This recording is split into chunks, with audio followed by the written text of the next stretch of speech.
All right, Shalom. Shalom, Shalom. First and foremost, I want to give all praise, all honor, and all glory to Yahweh, Ba'ashem, Yahushai, Bahar Chakwadash. I'd also like to give double honors to my elders and apostles of Great Millstone that do well. And I would like to say peace and salutations to the Lord's elect, the hopeful elect in 1/3, and Lord's will. This lesson will be edifying and exhorting to the sincere sheep of Yahweh, Ba'ashem, Yahushai, Bahar Chakwadash. All right. And Tawadi Abba Shem Shai for giving me the inspiration to do this lesson. And as the title reads, a great hour of tempting. Okay. And pretty much, this lesson came to mind this morning when I woke up. And, with dealing with temptations, with dealing with the spiritual battle, it brings more understanding about this great hour of temptation that's going to come upon the whole world, and a lot of these people, okay, they're not going to realize that this temptation that's taking place, it's going to be pushed through Esau, but ultimately on the spiritual side, the left-hand side, is going to be powered by Satan. Okay, this is why we need Yahweh Shai. This is why we need the Spirit to make intercession. Okay, and I'm actually going to go into it. So if you've ever found yourself, battling temptation or evil thoughts or wickedness, it gives you more light to understand how people are not going to be able to endure that temptation when the great hour of temptation comes upon the world pertaining to the MOTB, which is prophecy. So I pretty much just want to correlate that with a few examples in the scriptures, and I pray it's edifying. It's gonna be real quick. I got to go back out into Babylon, so I wanted to do a quick lesson. So let me see. Did I already look into it? Okay. So when you go into right here, okay, when you go into this, it says Revelations 3:10. It says, "Because thou has kept the word of my patience," right? Kept the word of my patience, which immediately a precept came to mind. So I got to get that. Luke, I think it's 21 and 19, or maybe 19 and 21. Right here, red letter. "In your patience possess ye your souls." See, our suffering, our waiting, and our servitude in your patience. So in our patience. So when this time comes, all right, we're already going to know what's up. All right. Just like the whole 19, when that happened, weren't you patient? Did you trip out? Did you bug out? Or did you find yourself tempted? Did you think maybe you should get the jump? And if you did, then this is something you should fast off. But the Wadi Abba Shema Shai for keeping us. We were 10 toes down in the spirit. We knew in the spirit not to get this, or if the job asked, we in the spirit, we knew what to do. So that was a precursor, a prelude. But it also allowed you to examine yourself and how did you handle that situation? Was that the great hour? No, it wasn't. But it was a prelude to this great hour of temptation that's getting ready to happen. Okay. And it says, "I also," see, look, Yahweh Shai said, "I also," which reminds me, think of I pray not for them. I pray not for the world. I pray for them. Was that John 17? Let me grab that real quick. See, there's always a precept to get to back up. So let me see this real quick. Look, a high priestly prayer. Look at this. The high priestly prayer. That's a title right there. That's beautiful. See that? So if we go down right here, let me see. Is it 10? Let me see. Just give me a moment. There it is. John 17:9. It says, "I pray for them." See, going back to Revelations, what did he say? Look, I also will keep thee from the hour of temptation. And what's that start with? The prayer, the high priestly prayer that Yahweh Shai has set forth. Okay. So you have to have faith that Yahweh Shai is working in our favor. These are conversations that you are going to have with yourself in this great hour of tempting. Okay. Because the rest of Israel, all right, the rest of Jake that's playing around, and not taking this serious and not really, putting their best foot forward towards Yahweh Shema Shai, they're gonna be scrambling in their mind. And when I tell you, man, when that spiritual battle, you brothers, you ever dealt with a battle of a demon, of a thought? I mean, that thing that can be trying, man, because it's reoccurring, it's annoying, it's nonstop. You got to keep rebuking Satan. So when they have to experience that, because they haven't yet, they're going to be overcame, because they're not going to realize that they're being tempted right now. So us being chastised now, us going through the spiritual battle now is really putting us on a level. So when this temptation comes, how can we be that tempted? And this is why Yahushua said that he'll keep us, because we're already going through temptation. So when the hour of temptation comes of what we've been prophesizing, we're going to have a more sober mind than anyone else, And I'm talking about in the nation of Israel first. All right. And it says, I pray for them. I pray not for the world, this world meaning the rest of Israel. See, but for them, which thou hast given me, for they are thine. And what does it say? Was that John 3? Who can pluck out the Lord's hand? You see? And then look at this, but look, verse 20, because someone could say, well, what about me? I'm just a sister. I'm a brother, I'm older, or, I haven't been able to go to camp, or I haven't been able to do that, but I listen to them. I listen and I believe that this is the truth. Well, guess what? Guess what Yahushua said? John 17:20, neither pray I for these alone, but for them also which shall believe on me through their word. See? So we have prayers. We have the high priest prayer from our high priest, Yahushua, that he's not only prayed for his men laboring, but the sheep that are listening to his men following the Lamb wherever he goes. So you have to remember this. When Satan's messing with you, you gotta combat that with, no, Yahushua is praying for me. Yahweh Shai is with me. You see, these are conversations that you actually have to have. So let's go back. Revelations 3:10. Because thou hast kept the word of my patience, I also will keep thee from the hour of temptation, which shall come upon all the world to try them that dwell upon the earth. Now, if you understand how Esau's system through the beast is ran, you understand why it says he's going to try the whole world. Because going back to the jump shot, that literally was able to try the world in a sense of pushing, mass producing, and delivering and dropping off for people around the world to take it. And when you look up your own research, if not, but who, all right, remember the who, if not who is he, if you know what I'm saying, go look it up. What is the acronym for who? World, okay, H-O, world, H-O, you know what I'm saying? See? So it's very easy to see how it says it's going to try the world. Now, I want to get a couple things, but what I want to show you first is when you go into this word try, because you say, well, how are they going to be tried? How is the world going to be tried? They're going to be tried whether a thing can be done to try, make trial or test for a purpose, see, in a bad sense, to try or test one's faith, virtue, character by enticement to sin. He's going to try the world with an enticement to sin through what? Through the idea of piercing. See that? So this is what's going to be running through people's head. Maybe I got to get it. Maybe I should get it. Oh my gosh, I don't think and everything's going to be bugging them out because they're going to be being tempted. Okay. There's going to be a left hand source of energy that's going to come with this prophecy, because prophecy has to be fulfilled. That's why it says in what's that, Revelation 16, that whosoever, let me see, Rev 16, and let's see. Yep, right here. Revelation 16:1. And I heard a great voice of the temple saying to the seven angels, go your way and pour out the vials of wrath of the Most High upon the earth. So right here, it shows that the angels pour out wrath from the Most High. Okay, angels do that. So that's a cut to Christians and their whole babies and their tunics and all that. And it says, and the first went and poured out his vial upon the earth, and there fell a noisome and grievous sore side effects. Okay, radiation, the C answer, if you put that together, put the C and answer together, you know what I'm saying? Sore upon the men which had the mark, the MOTB, and upon them which worshipped his image.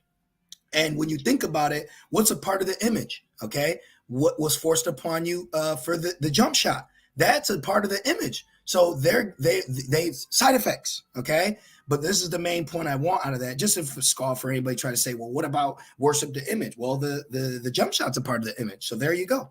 And also see answer, you know. But right here it says a fellow noisome and grievous sore upon the men which had right here it says which had received this mark. So this prophecy has to be fulfilled. Just like any man who takes it shall be what? In the lake of fire. So this is a prophecy that's going to be fulfilled, meaning people are actually going to bow down to this prophecy.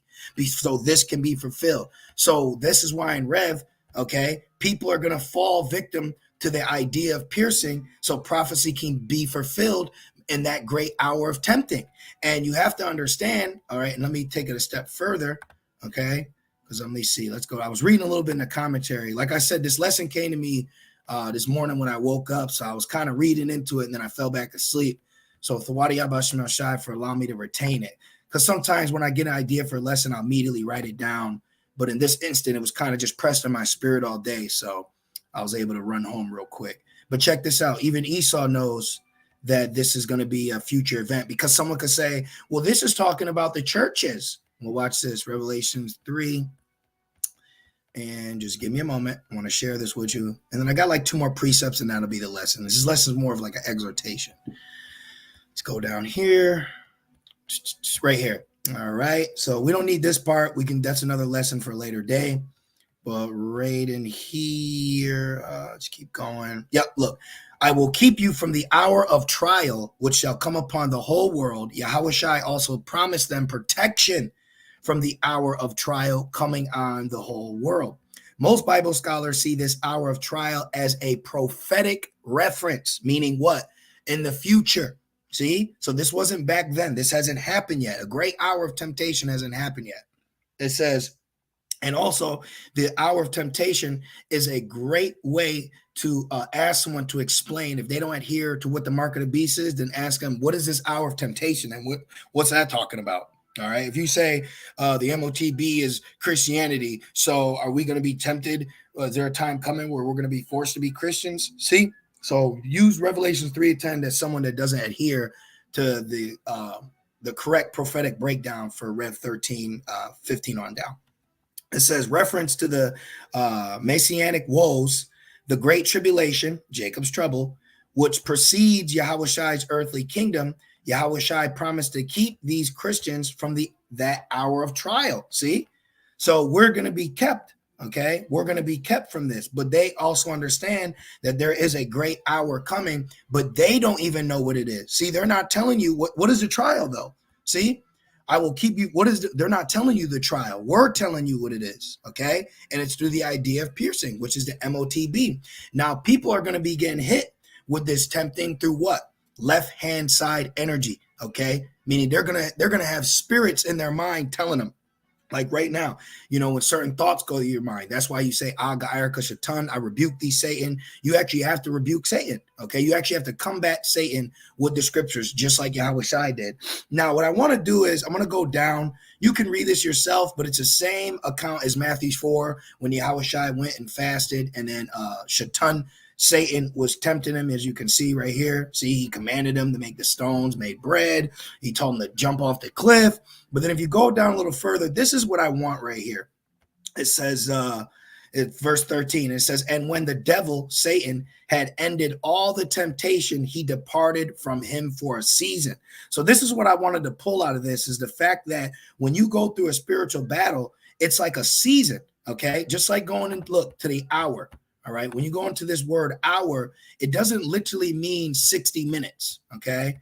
In this example, watch. When you go to Revelations, keep the right here, hour, hora. When you go into it, look, see, it doesn't mean actual an hour. It says a certain definitive time or season fixed by natural law and returning with the revolving year. Look. Of the seasons of the year, spring, summer, fall, autumn. See, a season, okay? So this great hour, all right, you can't look at it literally, or you can look at it figuratively. You see? See, it says an hour, literally or figuratively. So it doesn't necessarily mean that the hour of temptation means Esau gets just 1 hour to tempt the world with this. No, it's going to be a sequence of events. It's going to be a season, okay? and it's going to go, time is going to go quick for us, because with this temptation, not buying and selling, we really won't be able to survive without Yahweh Bashim Shai. Okay. And remember about how manna fell. So the scriptures speak about my servant shall eat. But remember, there was also a time where we went without eating for the Lord to show us that we don't live by bread alone, but by every word. So I could see the Lord providing food and water, just like he did in the wilderness, just like he did with the manna, which the manna ultimately represented Yahweh Shai. You see, the rock of Horeb, that represented Yahweh Shai as well. So we will be able to eat because of Yahweh Bashim Shai. So when we look at this hour of temptation, you don't want to necessarily look at it as literally 60 minutes or 1 hour, but a season, and a season of what? Of tempting, just like right here. And when the devil had ended all the temptation, he departed from him for a season. See, so this great hour of temptation is going to be a season of tempting that's going to come upon the world, which will be what? Jacob's trouble, because there'll be no time like that. Let's get that real quick. If we're speaking about time, hour, season, well, time, hour, season, day, when you think about it, Jacob's trouble, okay, is a season that hasn't been before, just like the hour. Jeremiah 30:7. Alas, for that day, see, for that day is great, so that none is like it. That time is great. When this happens, and Jacob's trouble ain't going to be just one day. See, alas, for that day is great, so that none is like it. It is even the time of Jacob's trouble. See, so there's going to be a period of time where all hell's going to break loose on earth prophetically for in particular prophecies to be fulfilled. But in one instant, it's called an hour. In another instant, it's called a day. But what we know is it's going to be a season, okay? And through this season of great tempting, a lot of people are going to succumb to Esau's plans and ultimately be judged for falling victim to the tempting, all right? But guess what? It says the elect won't be deceived. It says, but he shall be saved out of it. See, because the elect won't be deceived. And guess what? The Lord has been purging us. So we've already dealt with being tempted. Sirach 2:1, my son, if thou come to serve the Lord, prepare thy soul for temptation. We already are ahead of the curve with our servitude towards Yahweh Bashim Shai. We're already training for this event, and no one else is in that spirit getting ready for it. And they can train as far as carnally, but are they being set in a position to train mentally and spiritually? The answer is no. You look at all the doomsday preppers. Look at all these people, Israelite or not. When you look at these people, they're not being prepared spiritually and mentally. Our servitude towards Yahweh Bashim Shai is a spiritual and mental servitude. This is why we deal with spiritual attacks on many levels. And I was just going through one. And when the Lord had ended it, okay, when Satan had departed, I woke up this morning. This was the first lesson that came to mind, and it gave me a new clarity towards that hour, where people are going to be tempted in their mind through Satan to take this mark. Okay, they're going to be tempted on the left-hand side. They're going to have all types of spirits running through them, thoughts. You're going to have, just like with the 19, where you're going to have women, men telling their woman, look, you don't need to do this. And then they're going to secretly do it, and the children, because she's overcoming the mind by Satan. See? So if you already battling Satan now, you already fighting that good fight of faith, you are already being prepared for when this great hour comes. And I'm just humbly saying, we'll have more of an advantage in this time than the rest of our own people, because they're not going through what we're going through. They're not being prepared. We're in a position where we have faith that Yahweh Shai is going to keep us, and he's praying for us. Set thy heart aright and constantly endure. That's what happens when you go through a spiritual battle. When you got a certain thought or you're fighting, you just have to keep enduring it, keep enduring it, keep enduring it. And then you keep rebuking, fast and praying. And then finally you can feel it leaves you. See? So we're going through that right now. And make not haste in the time of trouble. Cleave unto him and depart not away, that thou mayest be increased at thy last end. And that's how you feel after a spiritual battle, that you got increased because you overcame. You stood strong during that test, during that season. See, whatsoever is brought upon thee, take cheerfully and be patient. What is Rev 3? Be patient. Didn't it say that? Real quick, just to show you. All right, right here. It says right here. All right, because thou hast kept the word of my patience. See, we're already applying this now. And be patient when thou art changed to a low estate. Look, for gold is tried in the fire, and acceptable men in the furnace of adversity. So we're already going through the fire. We're already going through the furnace of adversity. So when this time period comes of that hour of temptation, we're in the spirit going to be prepared because we already been dealing with temptation. So these people that are living off the hog, eating, laughing, joking, not taking this truth serious, they are going to get overwhelmed and they're going to get burnt up in that furnace. You see, it says some men wood, precious stones. So you're going to be tried. And a lot of Israelites are going to find out that they're just wood. They're not going to be able to withstand that fire. They're not going to be able to withstand that temptation. Believe in him and he will help thee. Order thy way aright and trust in him. Ye that fear the Lord, wait for his mercy and go not aside lest ye fall. See, ye that fear the Lord, believe him and your reward shall not fail. See, that's it. Your reward won't fail because you're going to believe in the Lord. We're going to say la'ah to Esau, you know, Adon Ratazah. That's how we feel. And this 19 was a great example of what spirit, you know, the Lord has put upon us when a great tempting comes. Even now, when you go through things, you know, everything's being recorded. It says, ye that fear the Lord, hope for good. You got to keep hoping for good, okay? And for everlasting joy and mercy. So hope for good and mercy. Look at the generation of old and see, did ever any trust in the Lord and was confounded? Or did any abide in his fear and was forsaken? Or whom did he ever despise that called upon him? So we just got to continue to call upon Yahweh B'Shem El-Shai. For the Lord is full of compassion and mercy, long suffering, and very pitiful, and forgiveth sins and saveth in the time of affliction, hour, season, day. The Lord is going to save us in this time of judgment, in this great time of tempting, this hour of trial that's getting ready to come upon the earth. The Lord is going to save us from that. He's going to withstand us. He's going to keep us. So I just wanted to do that lesson. It was, like I said, it was just on my spirit. The lesson came to me this morning pertaining to that great hour and the spiritual example. Okay, watch. As these days go on, you're going to see people get overcome by these things because they are going to get tempted in the mind from the left-hand side and they don't have the ability to fight against it. This is why it speaks about the hour, the armor. Okay, the armor. You got to have that armor. So the Israelites that not applying Yahweh Shai, that are not taking this truth seriously, that are not being chastised, that are not going through the furnace of adversity, they are going to get burned up through temptation when this great hour comes. So hold fast, hold thy integrity, you know, keep trusting in the Lord. So I want to say, call Allah, Yahweh, B'Shem Yahweh Shai, B'Shem Rakakwadash. I'd also like to give double honors to my elders and apostles, a great millstone that do well. And I would like to say peace and salutations to the Lord's elect. With that being said, shalom.